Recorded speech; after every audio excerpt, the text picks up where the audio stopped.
Ever have one of those days where you're just drained? You grab the remote, the TV lights up, and your thumb practically moves on its own. You skip past all the serious, stressful shows and go straight to that one. The movie that always makes you laugh. The one you've watched a dozen times. It feels like a simple habit. Like you're just picking something easy. Something to zone out to. But your brain knows something deeper is happening. You aren't just selecting a movie. You're activating a profound psychological defense system. You're choosing comedy, not because life isn't heavy, but precisely because it is.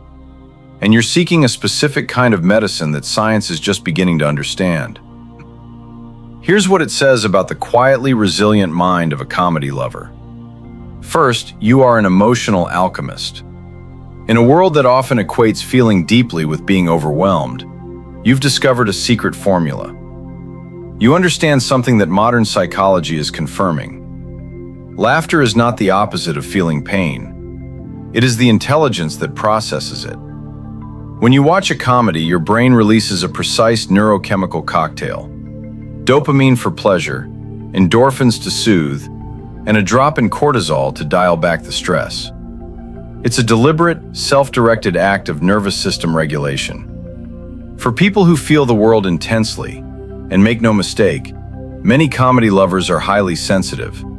This is not escapism. It's triage. It's like applying a cognitive ice pack to a throbbing emotion. It's a way to feel without drowning. Second, your mind works differently.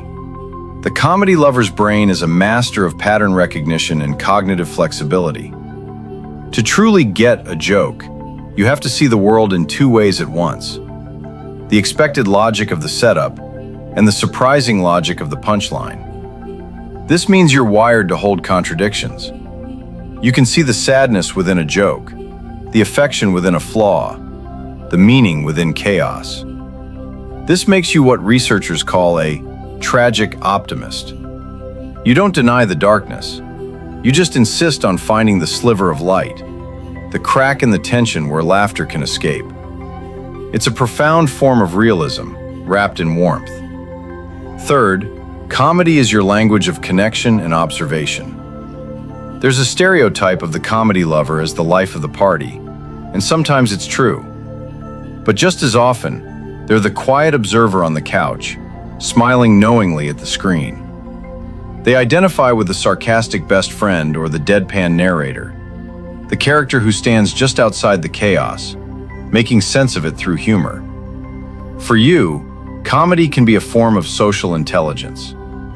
It's a validation that your observations about life's absurdities are shared, that you're not the only one who sees how ridiculous our social scripts can be.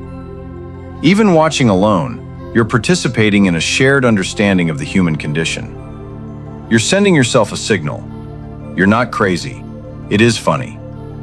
This leads to the deeper truth many comedy lovers carry, but rarely advertise.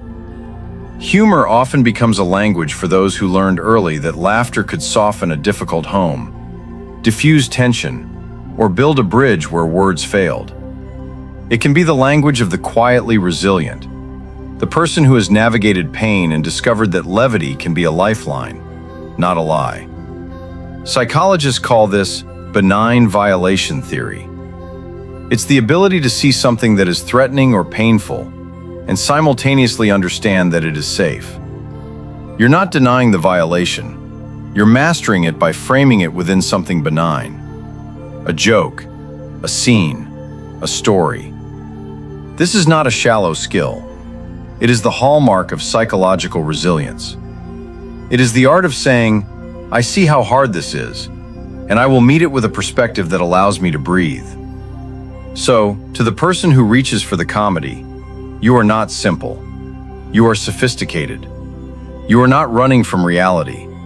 You are choosing a more complex, more compassionate way to engage with it. Your love for comedy is a testament to your brain's flexibility, your heart's depth, and your quiet insistence on survival with a smile. You have learned one of life's most mature lessons, that sometimes the strongest response to a heavy world is not a heavier heart, but the defiant, human, and deeply intelligent act of choosing to laugh. What's the comedy that feels like coming home to you? The one that isn't just a movie, but a tool for your mind.